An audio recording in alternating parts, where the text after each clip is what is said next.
மதுரை மீனாட்சி அம்மன் கோவில் அஷ்டமி சப்பர விழாவில் சிறப்பு அலங்காரத்தில் மீனாட்சி அம்மன் எழுந்தருளி பக்தர்களுக்கு காட்சியளிக்கிறார்.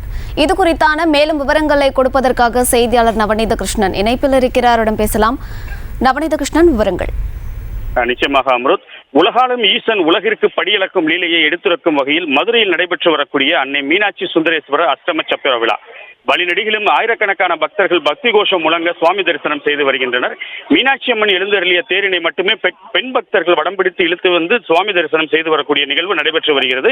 அந்த காட்சியை தான் நாம் பார்த்து வருகிறோம். உலக பிரசித்தி பெற்ற அருள்மிகு மீனாட்சி சுந்தரேஸ்வரர் திருக்கோவிலில் ஆண்டுதோறும் திருவிழாக்கள் நடைபெறுவது வழக்கம். அந்த வகையில் மார்கழி மாதத்தில் உலகில் உள்ள அனைத்து ஜீவராசிகளுக்கும் இறைவன் படியளக்கும் லீலையை குறிக்கும் வகையில் நடைபெறும் அஷ்டமி சப்பர விழா பிரசித்தி பெற்ற ஒன்றாகும்.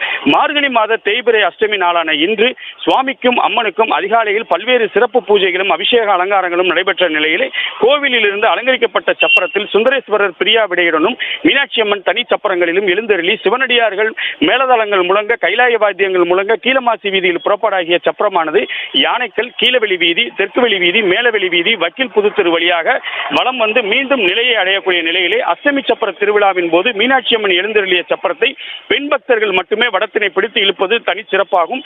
4 வெளி வீதிகளிலும் சப்பரத்தில் வலம் வந்து சுவாமி அம்மனை வழிநடிகளும் ஆயிரக்கணக்கான பக்தர்கள் காலை முதலாகவே காத்திருந்து அந்த வடத்தை இழுத்து சுவாமி தரிசனம் செய்து வரக்கூடிய காட்சியை நம்மால் காண முடிகிறது.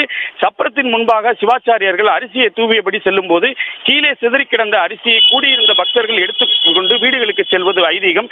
இந்த அரிசியை வீட்டில் வைத்து வேண்டிக் கொண்டால் நோய் நொடி நீங்கி பசிப்பிணி நீங்கும் என்பது நம்பிக்கை. மதுரையில் வாழ்ந்து அஷ்டமி பிரதட்சணம் செய்வோருக்கு துன்பம் நீங்கி முக்தி கிடைப்பது உறுதி என்று இறைவன் சிவன் கூறியதை தொடர்ந்து வகையிலான நடைபெறும் இந்த அஷ்டமி சப்பர விழாவில் ஆயிரக்கணக்கான பக்தர்கள் காலை முதலாகவே திரண்டிருந்து மீனாட்சி சுந்தரேஸ்வரர் அம்மனை தரிசனம் செய்து வரக்கூடிய காட்சியை நம்மால் காண முடிகிறது. அம்ருத். செய்திகளை உடனுக்குடனும் துல்லியமாகவும் தெரிந்து கொள்ள சப்ஸ்கிரைப் பண்ணுங்க.